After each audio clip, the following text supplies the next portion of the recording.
Jongens, in deze spookachtige grot komt hier dus al het water van de wildwaterbaan. Dit noemen ze de buffer.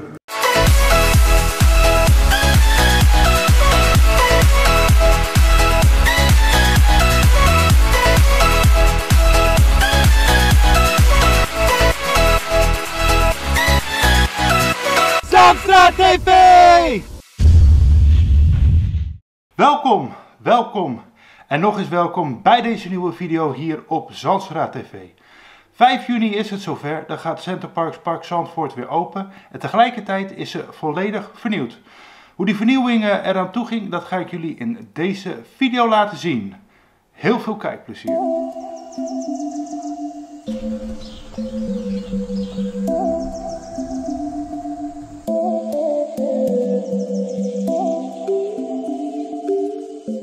Nou jongens, welkom in de vernieuwde marketrestaurant hier in Park Zandvoort.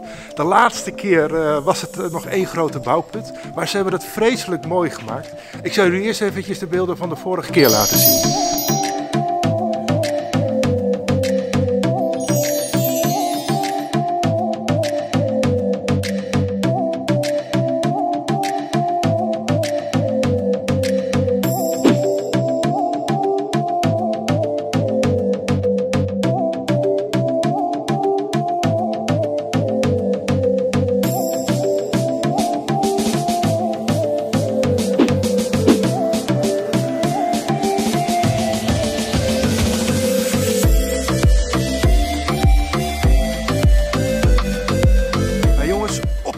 Van het nieuwe wildwaterbaan hier in het fantastische Park Zandvoort.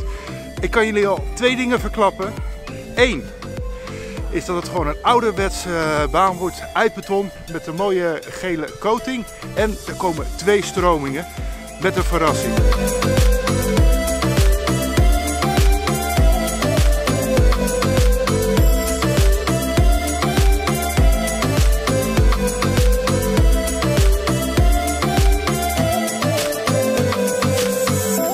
In deze spookachtige grot komt hier dus al het water van de wildwaterbaan. Dit noemen ze de buffer. En we hebben een sneak preview gekeken. Ontzettend gaaf. Dat was het dan, dames en heren. Bedankt voor het kijken. We zien elkaar volgende week weer. Tot ziens en tot de volgende video. Deze video werd mede mogelijk gemaakt door Centerparks Informatie, de Centerparks fansite van nu. Ja, kijk je nog? Dat is heel mooi. Dan is dit het uitgelezen moment om een abonnementje te nemen op Zandstraat TV. De knop vind je onder mij. We hebben overigens ook een aantal socials, die kun je vinden in de beschrijving onder elke video.